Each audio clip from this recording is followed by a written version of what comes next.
Assalamualaikum warahmatullahi wabarakatuh. Seperti yang kita ketahui, dalam kegiatan sehari-hari, kegiatan ekonomi menjadi bagian penting dari aktivitas manusia untuk memenuhi kebutuhan hidup. Namun, cara dan tujuan dalam berperilaku ekonomi seringkali dipengaruhi oleh nilai, norma, dan keyakinan yang dianut. Oleh karena itu, bagaimana ajaran Islam memandang dan memahami perilaku manusia?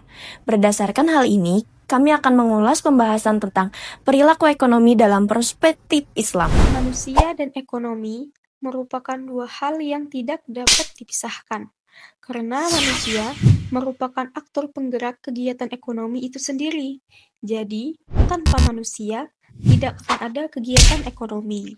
Perilaku manusia terbagi menjadi dua, yaitu Homo economicus dan Homo ethicus. Homo economicus adalah seseorang yang bertindak secara rasional dan hanya mencari keuntungan pribadi, sedangkan Homo ethicus adalah seseorang yang bertindak dengan etika dan moral. Dia tidak hanya mencari keuntungan pribadi, tetapi juga untuk kemaslahatan. Selain itu, manusia selalu dihadapkan dengan dua hal dalam kegiatan ekonomi, yaitu kebutuhan dan keinginan. Kebutuhan bersifat objektif dan harus segera dipenuhi karena merupakan fitrah manusia yang memiliki manfaat dan fungsi bagi manusia itu sendiri. Contohnya seperti makan, minum, listrik, biaya pendidikan, dan lain-lain.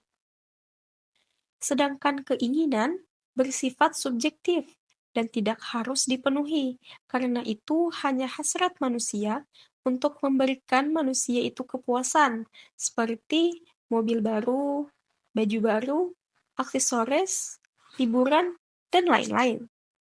Nah, materi selanjutnya kita akan membahas perilaku produksi, distribusi, dan konsumsi.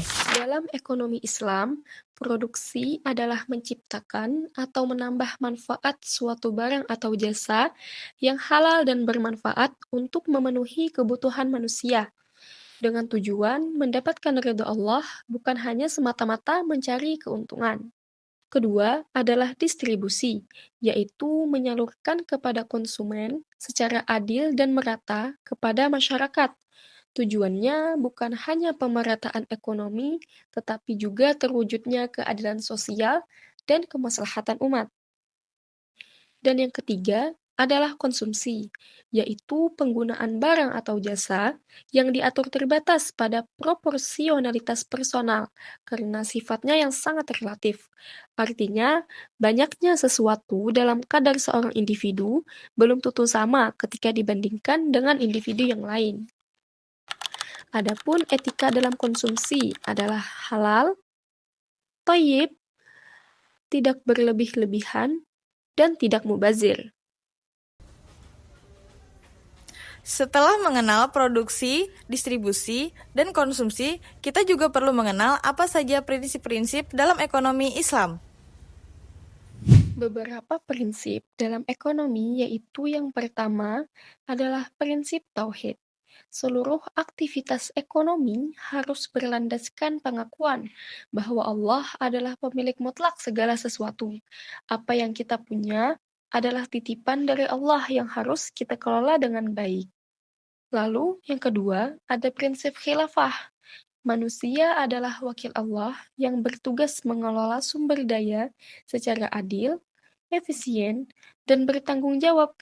Manusia harus mengelola sumber daya dengan bijak, tanpa merusak alam maupun menzalimi orang lain. Ketiga adalah prinsip keadilan. Prinsip keadilan merupakan prinsip utama dalam ekonomi Islam.